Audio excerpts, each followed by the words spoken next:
I've rejected affection for years and years.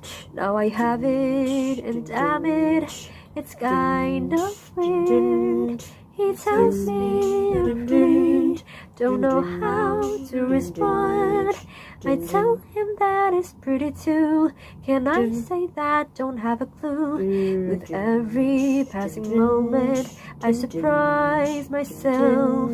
I'm scared of flies, I'm scared of guys. Someone please help, 'cause I think I've fallen in love this time.